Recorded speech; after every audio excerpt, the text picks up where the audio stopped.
ನಮಸ್ಕಾರ. ಜ್ಯೋತಿಷ್ಯ ಹತ್ರ ಹೋದಾಗ ಜ್ಯೋತಿಷ್ಯರು ಏನು ಮಾಡ್ತಾರೆ ಅಂತಂದ್ರೆ ನೀವು ಕೊಟ್ಟಿರೋ ಬರ್ತ್ ಟೈಮ್ನೇ ಹಾಕ್ಬಿಟ್ಟು ನಿಮ್ಮ ಜಾತಕ ಹೇಳ್ತಾರೆ. ಆ ಥರ ಹೇಳ್ಬೋದಾ?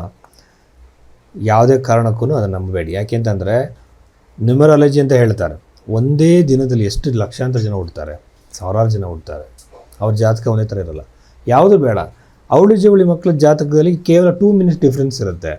ಅವ್ರ ಭವಿಷ್ಯ ಬೇರೆ ಬೇರೆ ಥರ ಇರುತ್ತೆ. ನೀವು ಐಡೆಂಟಿಕಲ್ ಟ್ವಿನ್ಸ್ ಅಂತ ತೊಗೊಂಡ್ರೆ ಬೇರೆ ಬೇರೆ ಕಡೆ ಬೆಳೆದಂಥ ಮಕ್ಕಳ ಭವಿಷ್ಯ ಬೇರೆ ಬೇರೆ ಥರ ಇರೋದನ್ನು ನೀವು ಗಮನಿಸಿರ್ಬೋದು. ಈ ಸಮಸ್ಯೆಯನ್ನು ನಾವು ಈಗ ನೋಡ್ತಾ ಇದ್ದೀವಿ, ಬಟ್ ಋಷಿಮುನಿಗಳು ಆಗಲೇ ಸಾಲ್ವ್ ಮಾಡಿದ್ದಾರೆ. ಅದನ್ನು ನೋಡುವಂಥ ಪದ್ಧತಿನೇ ಬೇರೆ. ಅದಕ್ಕಿಂತ ಮುಂಚಿತವಾಗಿ ನಿಮ್ಮ ಜಾತಕ ಕೊಟ್ಟಾಗ ನಿಮ್ಮ ಜೀವನದಲ್ಲಿ ಹಿಂದೆ ನಡೆದಿರೋ ಘಟನೆಗಳನ್ನ ನೋಡಿ ಅವರೇ ಅದನ್ನು ಹೇಳಿ ನಿಮ್ಮ ಲಗ್ನವನ್ನು ತಿದ್ದಬೇಕು.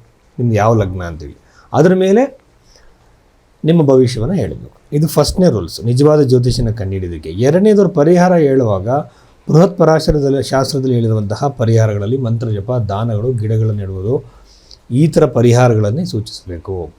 ಇಲ್ಲಿ ಯಾವುದ್ಯಾವುದೋ ಪೂಜೆಗಳು ಏನಿದೆ, ಕಾಳಸರ್ಪ ದೋಷ ಅನ್ನುವಂಥದ್ದು ಏನೇನೋ ಪೂಜೆಗಳು ಏನೇನು ಹೇಳ್ತಾ ಇದ್ದಾರೆ, ಅದು ಯಾವುದೋ ಜ್ಯೋತಿಷದಲ್ಲಿ ಇಲ್ಲ. ಮಂತ್ರ ಜಪಗಳನ್ನು ನೀವೇ ಮಾಡ್ಕೋಬೋದು. ಇಷ್ಟೇ ಸಿಂಪಲ್ ಇದು. ಮತ್ತು ನಮ್ಮ ಹಣೆ ಬರೋನು ಯಾರು ಬದಲಾವಣೆ ಮಾಡೋಕ್ಕಾಗಲ್ಲ. ನಮ್ಮನ್ನು ಕೋಟ್ಯಾಧಿಪತಿಗಳು ಮಾಡೋಕ್ಕಾಗಲಿ, ಇನ್ನೊಂದು ಮಾಡೋಕ್ಕಾಗಲಿ ಯಾರಿಂದ ಸಾಧ್ಯ ಇಲ್ಲ. ಯಾಕೆ ಅಂದರೆ ಕರ್ಮಫಲ ಅನ್ನೋದು ಒಂದಿದೆ. ಇದರಲ್ಲಿ ದೃಢಕರ್ಮ, ಅದೃಢ ಕರ್ಮ ಅನ್ನೋದನ್ನ ಬಿಟ್ಟರೆ ಸಂಚಿತ ಕರ್ಮ, ಪ್ರಾರಬ್ಧ ಕರ್ಮ, ಕ್ರಿಯಾಮಾನ ಕರ್ಮ. ಕ್ರಿಯಾಮಾನ ಕರ್ಮದಲ್ಲಿ ಮಾತ್ರ ನಮಗೆ ನಮ್ಮ ಕೈಯಿಂದ ಸಾಧ್ಯ ಕೆಲವು ಬದಲಾವಣೆ ಮಾಡ್ಕೊಳ್ಳೋದಕ್ಕೆ. ಪ್ರಾರಬ್ಧ ಸಂಚಿತ ಹಾಗೇ ಇರುತ್ತೆ, ಅದನ್ನು ಯಾರು ಚೇಂಜ್ ಮಾಡೋಕ್ಕಾಗಲ್ಲ. ಆದರೆ ಪರಾಶರ ಮಹರ್ಷಿಗಳು ಹೇಳೋದೇನು, ತುಂಬ ನಿಷ್ಠೆಯಿಂದ, ಸಾತ್ವಿಕ ಜೀವನದಿಂದ, ಆಧ್ಯಾತ್ಮಿಕ ಜೀವನದಿಂದ ನೆಗೆಟಿವ್ ಎಫೆಕ್ಟ್ನ ಕಮ್ಮಿ ಮಾಡ್ಬೋದು. ಅಂದರೆ ನಿಮ್ಮ ತಲೆ ಮೇಲೆ ಮಳೆನ ನಾವು ತಡೆಯೋಕ್ಕಾಗಲ್ಲ, ಆದರೆ ಛತ್ರಿಯನ್ನು ಬಳಸ್ಬೋದು. ಇದೇ ಪರಿಹಾರ. ಸೊ ಇದನ್ನು ಗಮನದಲ್ಲಿಟ್ಕೊಂಡು ಶಾಸ್ತ್ರವನ್ನು ಕೇಳಿ, ನಿಜವಾದ ಜ್ಯೋತಿಷರ ಹತ್ರ, ಎಕ್ಸ್ಪರ್ಟ್ ಜ್ಯೋತಿಷರ ಹತ್ರ ಮಾತ್ರ ನಿಮ್ಮ ಭವಿಷ್ಯವನ್ನು ಕೇಳಿ. ಮೀನರಾಶಿಗೆ ಸಂಬಂಧಪಟ್ಟಂತೆ ಈ ಒಂದು ವಾರ ಭವಿಷ್ಯದಲ್ಲಿ ನಾವು ನೋಡೋದಾದರೆ ಯಾವುದೇ ಕಾರಣಕ್ಕೂ ಸಹ ನೀವು ಭಯಪಡುವಂಥ ಅಗತ್ಯ ಇಲ್ಲ. ಸಾಡೆ ಸಾತಿ ಬಗ್ಗೆ ನನ್ನ ರಿಸರ್ಚು ಒಂದು, ಮತ್ತು ಇನ್ನೊಂದು ಜೊತೆಯಲ್ಲಿ ನಾನು ಸಾವಿರಾರು ಜಾತಕ ನೋಡಿರೋದು ಒಂದು, ಆಮೇಲೆ ರಿಸರ್ಚ್ ಪುಸ್ತಕಗಳು ನೋಡಿದಾಗ ಸಾಡೆ ಸಾತಿ ಟೈಮಲ್ಲಿ ತುಂಬ ಜನ ಸಕ್ಸಸ್ಫುಲ್ ಆಗಿದ್ದಾರೆ. ಬಟ್ ಸಾಡೆ ಸಾತಿನ ನಾವು ನೋಡುವಂಥದ್ದು ಚಂದ್ರನ ಡಿಗ್ರಿಗೆ ಬರಬೇಕು. ಅದೊಂದು ಅಷ್ಟಕ ವರ್ಗದಲ್ಲಿ ಪಾಯಿಂಟ್ಗಳು ಕಮ್ಮಿ ಇರಬೇಕು, ಭಿನ್ನಾಷ್ಟಕ ವರ್ಗದಲ್ಲಿ ಶನಿಯ ಪಾಯಿಂಟ್ಸ್ ಕಮ್ಮಿ ಇರಬೇಕು.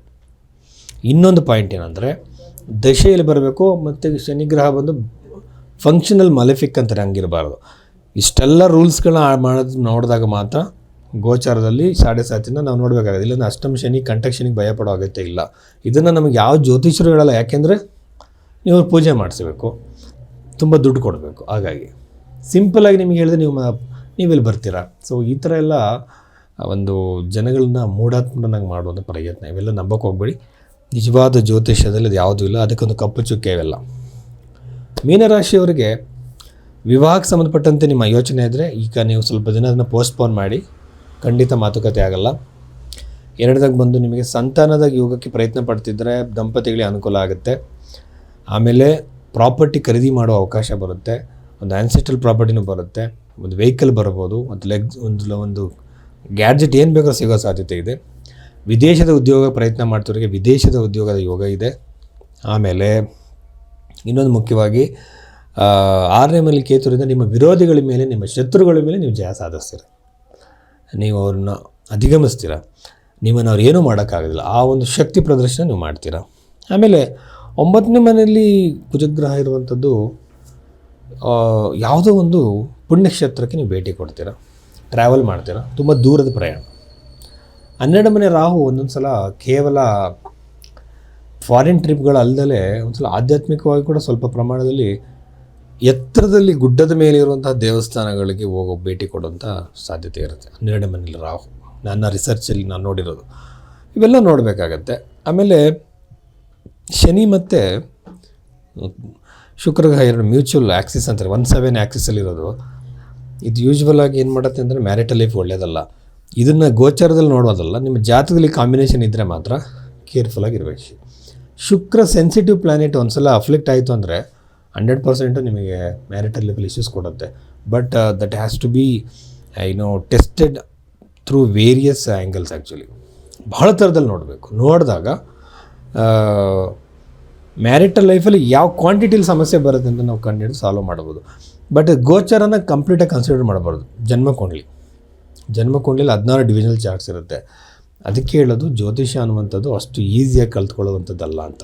ಸೊ ಇದೆಲ್ಲ ನಾವು ಗಮನಿಸಿದಾಗ ಈ ರಾಶಿಯವರು ಭಯಪಡುವಂಥ ಅಗತ್ಯ ಇಲ್ಲ, ಭಾಳ ನೆಮ್ಮದಿಯಾಗಿರುವಂಥ ಆರಾಮವಾಗಿರುವಂಥ ಸಮಯವನ್ನು ಕಳೀತಾರೆ. ಆಮೇಲೆ ಈ ಜಾತಕ ನೋಡೋ ವಿಧಾನ ಇದೆಯಲ್ಲ, ಒಂದು ಜಾತಕ ತೆಗೆದುಕೊಂಡ್ವಿ, ಟೈಮ್ ರೆಕ್ಟಿಫೈ ಮಾಡಿದ್ವಿ, ಲಗ್ನವನ್ನು ಕಂಡುಹಿಡಿದ್ವಿ, ಆಮೇಲೆ ಫಲ ನಿರೂಪಣೆ ಮಾಡೋಕೆ ಹೊರಟಾಗ ಆ ಜಾತಕನಿಗೆ ಆಗುವಂಥ ದಶೆನ ಅಪ್ಲೈ ಮಾಡಬೇಕು.